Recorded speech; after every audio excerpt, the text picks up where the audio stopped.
Coming at you live from all over Ohio. A Cleveland Browns podcast full of laughs, rants, fun, and stats.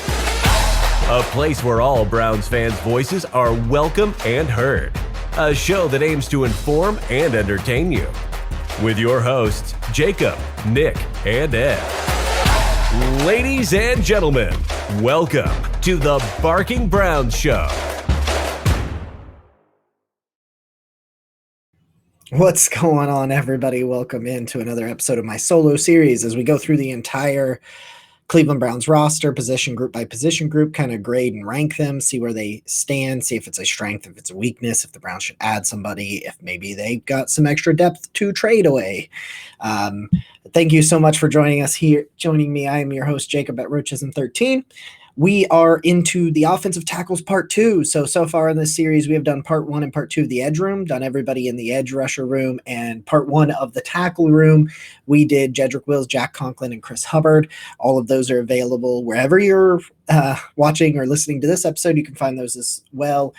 If you're interested in watching our show live, the main show is usually on Tuesdays. Will be a Wednesday this week, but it's normally Tuesday at 8 p.m. live on Twitch. And that is the Network 216 Twitch. You can find us over there. We do a lot of really great stuff, and there's a lot of really great other content creators on there making some great Brown stuff, and we're going to continue to expand into the Guardians and the Cavs and stuff over on the Twitch.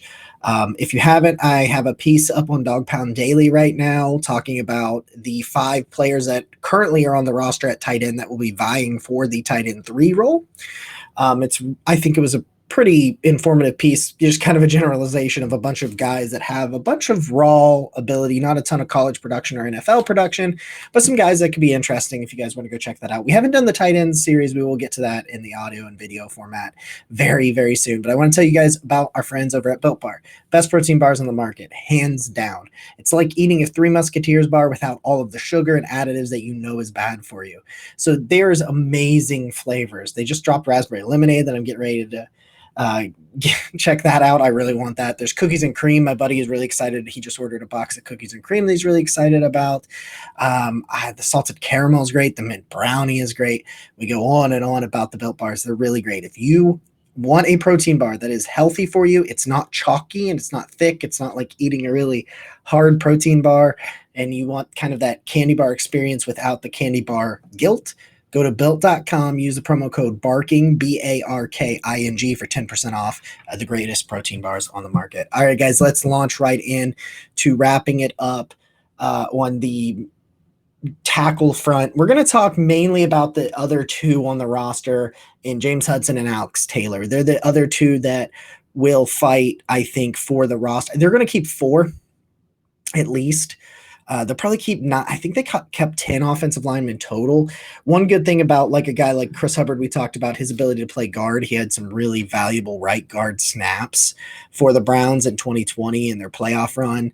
I think you're going to see that too. Like Blake Hance, if he makes the roster, he's got the guard and tackle. I'd much prefer him inside as a tackle, but he can play some guard and some things like that. So overall, I think you'll find a way to where they'll find 10. I just heard Jake Burns and Jared Mueller talking on Jake Burns' podcast about the possibility of some of these they have some really good depth pieces at offensive line, especially on the interior, where they could potentially move one of these guys and maybe strengthen the defensive tackle room. We'll get to the defensive tackle room in this series, pretty shortly, probably in the next week or so. Might be the next group we talk on. We're wrapping up the tackle now, and we've wrapped up edge, so we'll have done edge and tackle to its completion with everybody that's currently on the roster. So I think they keep 4. I think it's going to be Hudson, Wills, Conklin, and Hubbard will be the 4. I think definitively they keep. Alex Taylor is my wild card. I love Alex Taylor. If you followed me last year in the preseason on Twitter or anything like this or on this podcast, you heard me talk quite a bit about the physical tools that Alex Taylor has. We'll get to him in just a second. So let's talk about James Hudson. So James Hudson is selected in the 4th round last year, pick 111, out of Cincinnati, where he made a transition. Originally goes to Michigan as a defensive tackle. He ends up making the transition at Cincinnati to left tackle, to offensive tackle from defensive tackle. He only plays like 11 starts at tackle. So this was the definition of a raw, ball of clay that they wanted the great Bill Callahan to shape into a great player. And you can see the physical tools, the raw athletic abilities. You can see all this stuff, 6'5", 310. You see it on tape at Cincinnati. You see it in the preseason. He got worked over a bit in the preseason for the Browns last year. But, this was a player that should not have played last year. If injuries go the way they go in 2020 for the Browns offensive line, I don't know that you see James Hudson for even a snap last year. He ends up playing, if I can find it here, 21 snaps at left tackle and 282 snaps at right tackle. It looks like starting week 6, 14, 17, 18 at right tackle. And in the Minnesota game with some injuries, he ends up playing 21 snaps at left tackle. So he finishes out not grading very, very well on PFF. Overall, his offensive grade was a 57.3. His run blocking grade was better than the pass blocking at 61.8. On the run blocking, 57.9. Pass blocking, he gives up, let's see here, 3 sacks, 1 hit, 9 hurries, 13 pressures total. A lot of that coming in that debacle of a game in Pittsburgh in December on Monday night. The thing about it is you see some massive progress numbers for James Hudson. You see a guy that, like, we kept saying, man, this guy is probably the future at swing tackle for when Chris Hubbard walks, which will probably be the end of this season if they don't trade him. He's a fun piece to think about them potentially trading for a defensive tackle or some depth at a different position, maybe another linebacker or something like that. But Hudson, I have always thought, was kind of going to be the swing tackle. His progress at right tackle makes you wonder if he is actually the future for the Browns at right tackle, should they move on from Jack Conklin to try to save some money after his contract is due at the end of this season. And I think that's a really big possibility. So if you look at James Hudson, he ends up finishing week 18. I know it's against a bunch of Cincinnati backups, but he gets a 90.0 overall grade against the Cincinnati Bengals in week 18 at right tackle, including a 90.7 run blocking and a 77.6 pass blocking, in which he gives out no pressures, no sacks, no hits, no hurries, nothing of that effect in that final game against Cincinnati. And I know it's against, like I said, a bunch of backups. He does 39 run blocking snaps and 27 pass blocking snaps in that game. But to see anybody at any point in the NFL, preseason or otherwise, put in a 90 grade when there were against Baltimore, he gets a 44.7, including a 28.7 in the run blocking grade in week 14. And then for him to be able to put up a game against backups or otherwise that is a 90, it really showed massive progress from James Hudson. And that's the kind of stuff you want to see from a developmental player that's taken in day 3 of the draft and is brought into a situation where there is one of the best position coaches in the NFL at his position, and he's able to be brought along. They wanted to bring him along slowly. I think they wanted him to be inactive. They could have had him inactive. He ends up having to play the 282 snaps at right tackle, the 21 at left tackle. And he some struggles early on. The athleticism is not quite there. His reaction, you can burst around him. He gets a little bit late out of his sets sometimes. I think that leads to the situation. Only 3 penalties, I think, is an interesting point there. The sacks, only giving up sacks against the Pittsburgh Steelers. So even though he wasn't phenomenal in other games, I mean, you look at he plays the 2 starts against Arizona where he plays 59 snaps and against Baltimore 65 snaps. He gets a 65.6 and a 65.2 in the pass block. And in both of those games, he lets up 3 hurries against Arizona and 2 against Baltimore. So it wasn't great. And like I said, in those 2 games, he was really bad, a 46.5 and a 28.7 against the run. But this is a guy, 6'5", 310. He's got all of the size, the tools, the athleticism. Like I said, some technique issues that he needs to continue to learn. But I think he's made massive strides. And I think James Hudson, he's obvious. I think he's an obvious lock for this roster. But I just think that there's a really good shot that me and you are sitting here talking, having this conversation around this time next year, where I'm talking about your starting right tackle, James Hudson. I really think that's a possibility. I really like James Hudson. He's about a C player right now. He's got B upside to him, so he's really good. And he's really good as a depth piece that he is, and as your 4th tackle, who you're not expecting to do a ton. Maybe he's your third tackle at the beginning of the year if Conklin's not ready.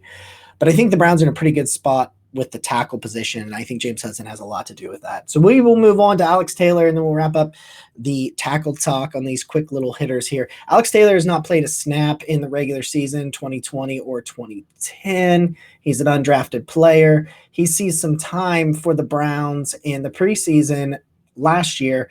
But let's talk about the measurables. Alex Taylor is a former basketball player, and you can see it. He is 6'9", 294 pounds. He went to South Carolina State. Just these big elephant trunk arms. They're just long. When you look at the measurables of Alex Taylor, you're like, this is a guy, like, I would like to keep him around to see what's going on there. Because there's not a lot of 6'9". Now, is that too tall for a lineman because of quarterbacks? I want to say that Baker was a shorter quarterback. He was, but even taller quarterbacks are not Alex Taylor's size at 6'9". So there may be some issues there, but he's really big, long, got those tools, and he's pretty good athlete at 6'9". Former basketball player, is able to get around pretty well. So let's look at him in 2021. He plays 51 offensive snaps in the preseason.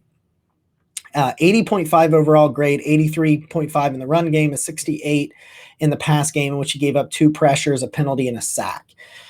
There's not a lot with Alex Taylor. This is a guy you're going off of measurables. He gets cut and brought back. He goes to Chicago and he comes back during the season, and now he's in with the Browns again. He may find himself firmly on the practice squad just like he did last season. But if they want to keep 5, Alex Taylor is really the only candidate for 5. I don't think they will keep Alex Taylor on the initial roster unless like Conklin goes to IR or something, which would mean he would probably get waived and brought back in terms of Alex Taylor. So unless something like that happens where the Browns want to stash Conklin for giving him an extra month before he gets out there, then because I think they've got a lot more versatile center guards and even some guards that can play tackle, like Blake Hansen. You got Pochich who can play guard and center, and you've got Dawson Deaton who can play guard and center. So likely you're going to see 4 tackles and then I think 5 of the interior guys just rounds it out the room at right around 9, unless they do 5 and 5, and then you end up with 10. Alex Taylor would be the guy. But Alex Taylor, I just see those big measurables. He's 25 years old. He's already turned 25, so he'll play the season as a 25-year-old. So I'm not concerned really about the stuff like that with the age or anything like that about like, oh, what do you get, Alex Taylor? There's not a lot of tape on him or these other 2 that we'll talk about on the roster. There's really not much to talk about the rest of the tackles except for the top 4. I think as we kind of round out this room, talk a little bit about Taylor, as we've talked about James Hudson and Alex Taylor here.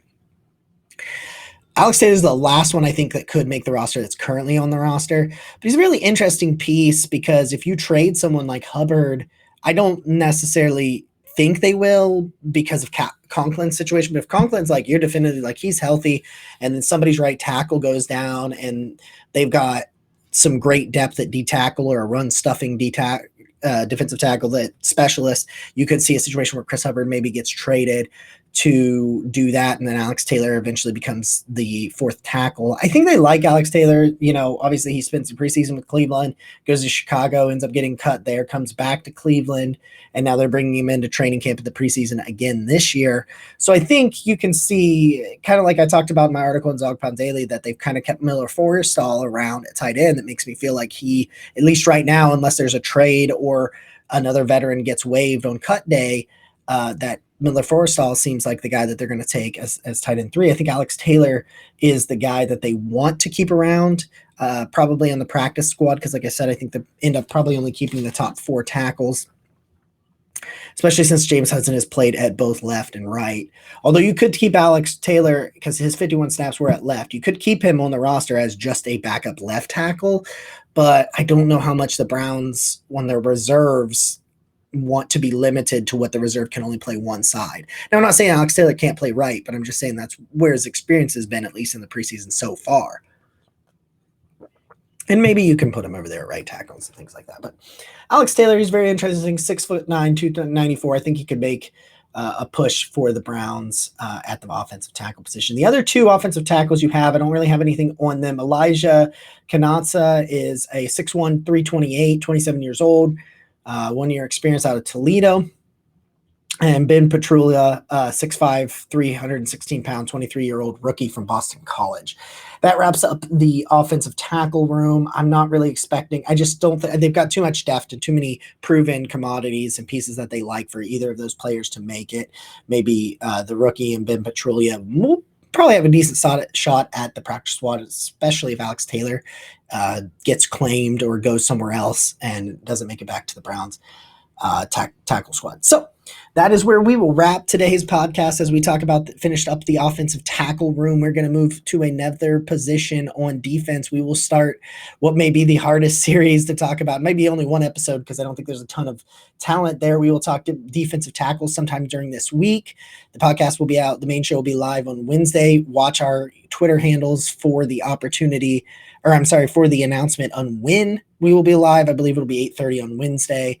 Lots of great stuff coming on, some fantasy football stuff we really are really excited to talk about with the podcast upcoming, and some great stuff I've got planned as we start to on Dog Pound Daily. I'm going to start looking at the Bengals, Ravens, and Steelers, and three of the scariest players that are not their quarterbacks that you should have to worry about when you look at those teams and what we should see heading into this year.